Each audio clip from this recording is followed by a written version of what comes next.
Olá pessoal, bem-vindos a mais um episódio da Zombie TV, uma overdose da cultura geek. O meu nome é Ricardo Trindade, sou nerd de serviço e hoje vamos falar de um filme que eu pensei que nunca iria ver a luz do dia, The Flash.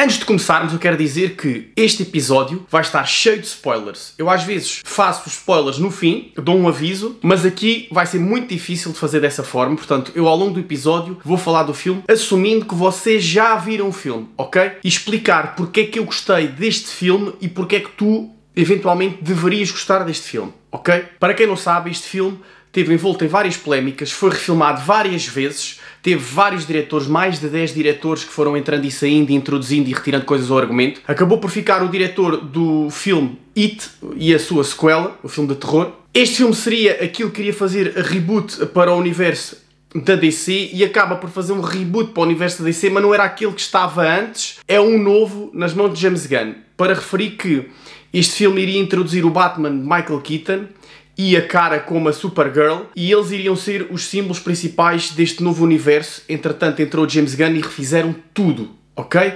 Portanto, é um filme que passou por várias refilmagens, esteve parado muito tempo durante a pandemia e eles não quiseram investir mais dinheiro. Depois, há a polémica com o ator Ezra Miller, que tem problemas mentais, agrediu pessoas, raptou outras, ele está numa instituição mental a fazer tratamento, está a recuperar. Portanto, vamos tentar falar do filme sem abordar muitos estes temas e sem ter em conta estes temas, tendo em conta que eu acho que algumas pessoas merecem segundas oportunidades e se ele está a fazer tratamento, se está à procura de uma recuperação, eu acho que isso tem que ser tido em conta, ok? Vamos então à análise. Neste filme do Flash, Barry Allen é parceiro do Batman, é membro da Liga da Justiça, Batman de Ben Affleck, volta aqui, e ele está a salvar umas crianças num hospital, a pedido do Batman, enquanto o Batman persegue uns ladrões e percebe depois por acidente que consegue viajar no tempo. Isso poderá ser uma solução para ele salvar a sua mãe e tirar o seu pai da prisão. O Batman avisa que isso é perigoso porque ele pode destruir as realidades. Ok, o chamado multiverso. Ele não ouve o Batman, tenta salvar a mãe, consegue salvar a mãe, só que ele, quando está a voltar para o presente, é abordado por um vilão, será um anti-Flash, uma criatura com uma armadura preta, que o tira da linha temporal e ele vai parar à altura mais ou menos em que ganhou os seus poderes e é confrontado com ele próprio, com a sua versão mais nova, sem poderes, ok?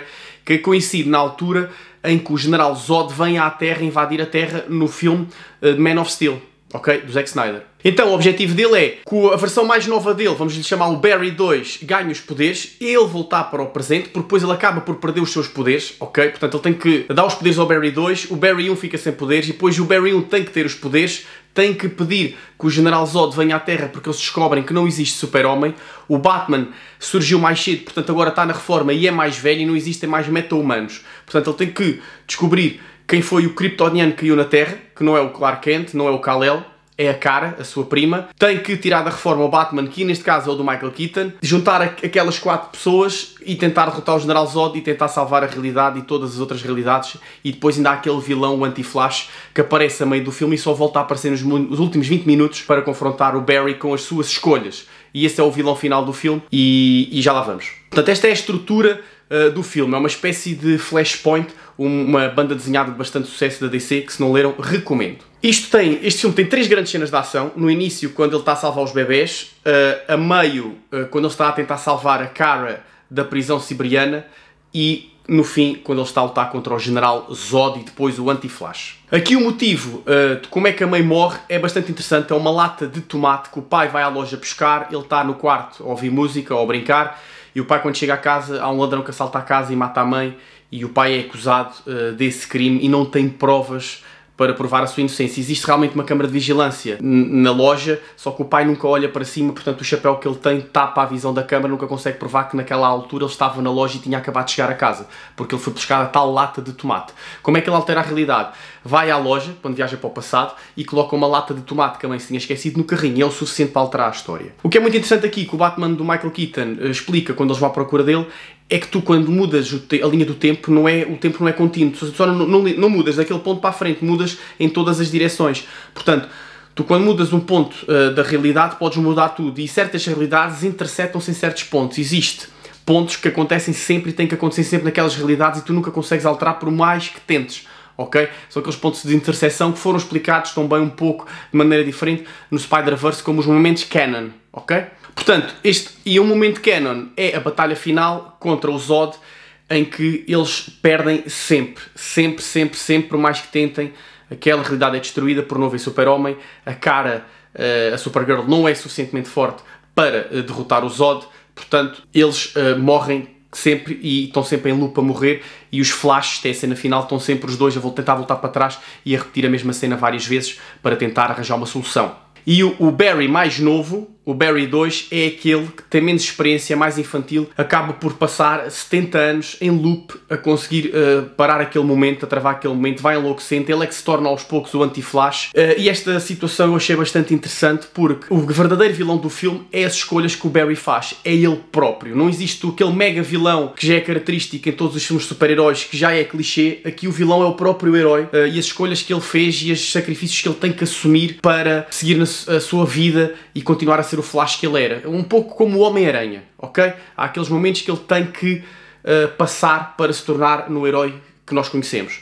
E isso achei bastante refrescante. O vilão aparece só um bocadinho no meio e depois aparece nos últimos 20 minutos e há um confronto, um diálogo, não é uma batalha assim mega épica. Para isso está lá o Zod, que é quase apenas um MacGuffin para haver uma cena de batalha épica final. Porque o verdadeiro vilão é o Anti-Flash, ou o Flash Negro, não sei qual é o nome dele, e é o Barry ser confrontado com ele próprio, com uma versão dele. Ali naquele momento já há 3 Barrys diferentes, com 3 idades diferentes, e é interessante, é às vezes nós próprios quando nós olhamos ao espelho e percebemos que somos os vilões da nossa própria história, e tudo o que acontece de errado, na sua grande maioria, por culpa nossa e de escolhas nossas, e nós é que temos que olhar para o espelho e dizer assim, eu tenho que mudar se quero mudar a minha vida. Esta é a moral deste filme. Ele está-se a olhar ao espelho e dizer assim, eu tenho que mudar, eu tenho que passar por isto, eu não posso fugir aos meus problemas, eu tenho que confrontá-los, saber viver com eles, para poder mudar, porque eu é que sou o vilão. Isso é uma mensagem que eu acho que muita gente não percebeu no filme, ok? E é uma excelente mensagem para um bom super-herói. E eu acho que aí é que eles acertaram na essência da personagem Flash, ok? Barry Allen, que é um dos melhores super-heróis da DC, apesar de não ser o mais conhecido. E isso reflete-se depois no Batman e na perda dos seus pais, que o tornaram aquilo que ele é. E aqui fica um bocadinho à parte a Kara, que não tem grande desenvolvimento. Ela não fala muito, e ainda bem, porque ela foi escrava dos russos durante anos. Ela caiu na Terra primeiro com a nave do Kal-El, havia 2 naves. A dele supostamente deveria ter chegado primeiro e depois ela. A do Kal-El foi interceptada por Zod, foi morto. Entretanto, a Kara chegou primeiro e ficou presa na Sibéria durante anos, sem a luz do sol, foi escravizada. Portanto, é uma pessoa que não tem social skills, é uma pessoa que tem raiva dentro dela, apesar de haver uma pontinha de esperança. E não foi desenvolvida aqui neste filme, porquê? Porque ela iria ter o próprio filme, na versão original do filme, no primeiro guião, ia ter outro filme, iria ser o novo super-homem deste universo, Supergirl, e então iria ser desenvolvida noutro filme, ok? Daí não está desenvolvida neste filme. Mas pronto, também não atrapalha muito.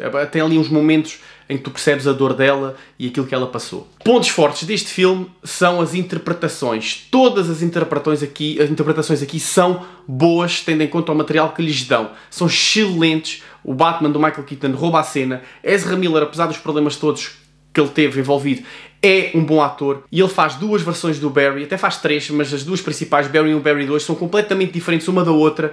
Eles são bastante distintos e estão a interpretar-se ao mesmo tempo, ou seja, ele está a falar para o outro ator ou está a falar para o ar e depois tem que repetir a cena, fazer o outro papel, com outra maquilhagem, com outro corte de cabelo, com outra atitude e refilmar para fazer o contraponto para o Barry 1. Está muito bem feito.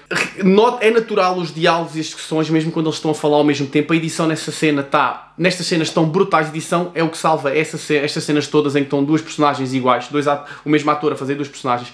Está bem feito. Ezra Miller é um excelente ator. Outra coisa que eu gostei neste filme, que a Marvel faz muito mal, é os momentos para brincar são momentos para brincar, os momentos sérios são momentos sérios e não tem a piadinha a seguir. É para ser triste, é para ser violento quando tem que ser. É para ser engraçado.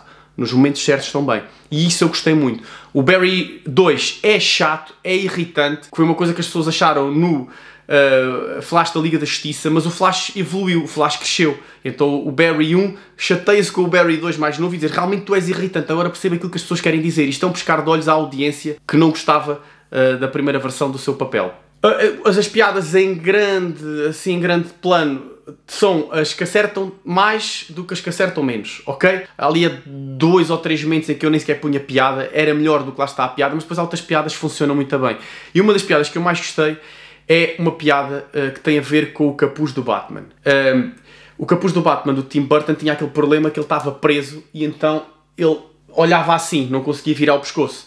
E há uma parte em que o Barry 2 faz um fato a partir desse fato do Batman. Corta-lhe as orelhas, pinta-o, então eles estão no avião e o Barry 2 está a tentar olhar para o Flash que está ao lado dele e então ele olha assim, mas a máscara não mexe, então ele fica assim com o olho aqui, neste lado, e o buraco do olho aqui assim meio torto a apanhar o nariz.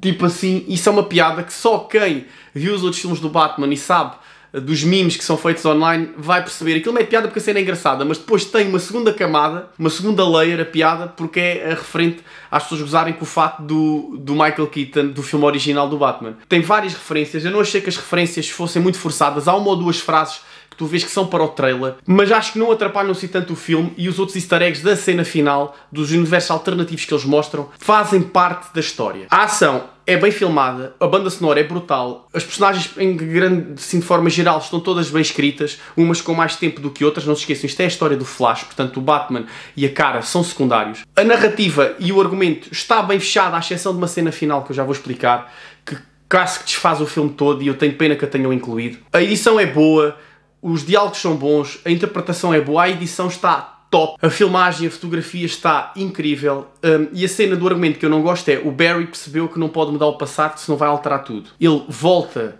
a tirar a lata de tomate do carrinho da mãe, despede-se dela num momento bem emotivo, ele chora, é um momento realmente muito triste e eu acredito que há pessoas que vão chorar no cinema. Mas depois, ele, o que é que ele faz? Ele agarra nas latas que estavam aqui em baixo de tomate, põe na prateleira de cima para quando o pai lá vai buscar, ele olha para cima, a câmara de vigilância apanha e ele tem provas para no futuro salvar o pai. E ele volta outra vez a mudar a realidade e então muda outra vez a personagem do Batman. E quando ele volta ao futuro percebe que o Batman é o Batman de George Clooney, do Batman e Robin, ok? É uma piada do diretor. Desfaz um bocadinho a cena de o Barry não aprendeu nada, ok? Deviam ter assumido, ele não mudava a realidade, mas deviam ter assumido que o pai iria preso e pronto. Ou arranjavam outra prova qualquer e ficava tudo bem. Mas ali faz com que o Barry não aprenda nada, ok? E desfez um bocadinho a moral do filme. Na minha opinião, estragou um bocadinho. Portanto, um easter egg, eu já falei que é o de George Clooney, o Batman.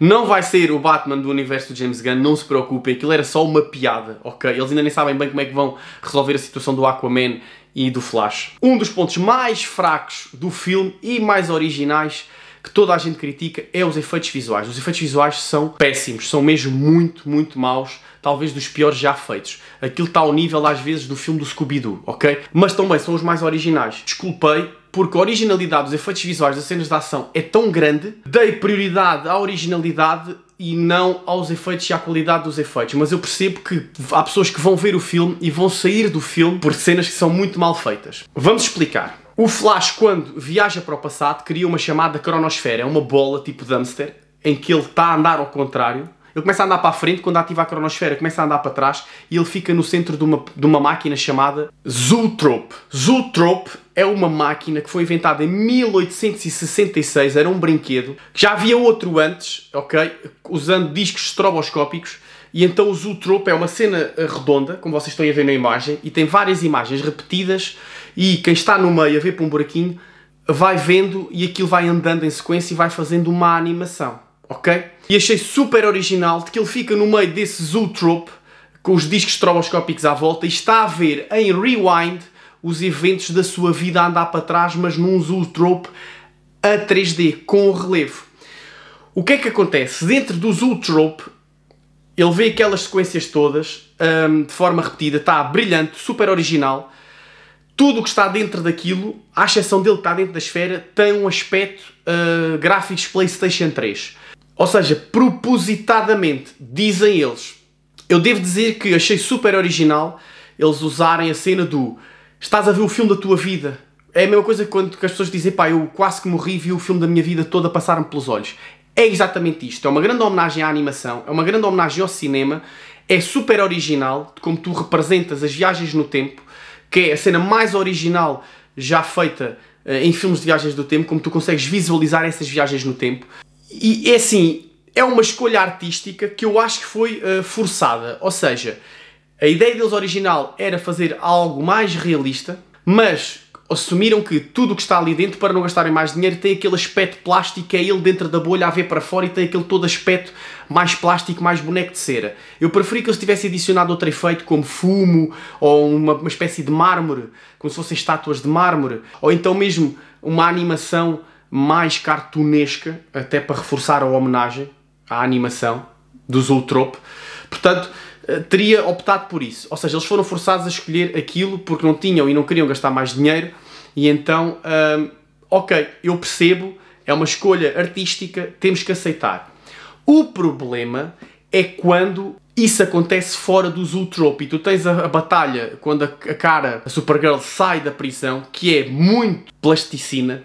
Eles fazem lá uns efeitos do sol, iluminação e a câmera nunca para e o slow motion disfarça ali um bocadinho, mas não estão tão maus, mas percebes que é CGI. Há umas cenas que eles fazem em que substituem a cara do... Ou seja, o Ezra Miller está a interpretar e a representar com ele mesmo.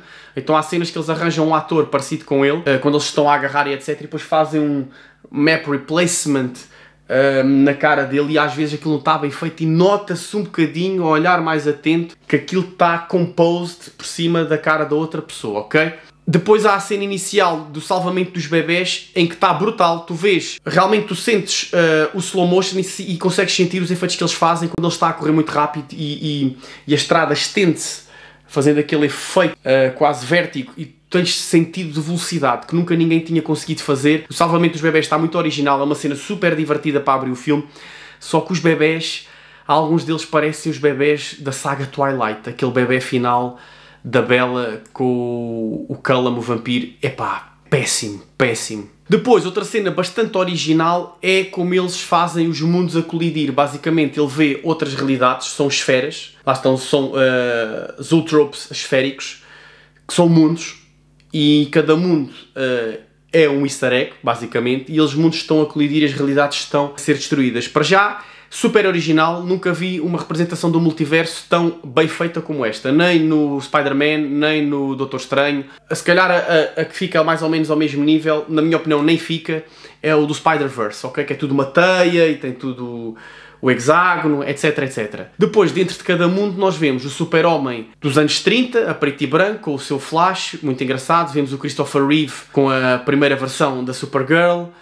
Vemos a versão do Nicolas Cage do Super-Homem, que iria ser o terceiro filme do Tim Burton neste universo, logo a seguir ao Batman Returns, mas que só existe um documentário sobre isso e alguns storyboards. Eles agarraram os storyboards e animaram, e aparece o Nicolas Cage como Super-Homem. Aparece o Batman do Adam West. Portanto, são pequenos easter eggs que mostram outras realidades. Acho que está bem implementado, pertence à história, faz parte da história. É um bocadinho gratuito, talvez seja, mas está muito, muito, muito bem feito. É pena é ser aqueles efeitos visuais, ok?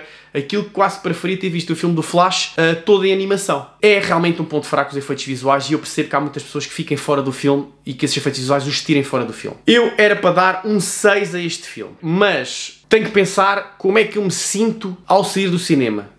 E foi uma aventura brutal, foi um filme que quebra um pouco o padrão e a estrutura dos filmes de super-heróis, que está muito repetitiva e muito mastigada. Portanto, foi uma lufada de ar fresco e tem momentos super interessantes, está muito bem filmado. E então eu dou um 7, ok? Tu vês um Thor Love and Thunder, que tem uns efeitos maus, não tão maus quanto este, e vês este, e este consegue ser melhor porque está filmado de maneira diferente. Está mais cinemático, está mais profundo, está mais artístico do que o Thor Love and Thunder, que parece uma série para a televisão da CW. Não vai ser desiludido com a homenagem prestada, finalmente uma excelente homenagem prestada à personagem do Flash. Já sabem, pessoal, gostava de saber a vossa opinião, deixem nos comentários, subscrevam o canal. Bons jogos, bons filmes e boas leituras.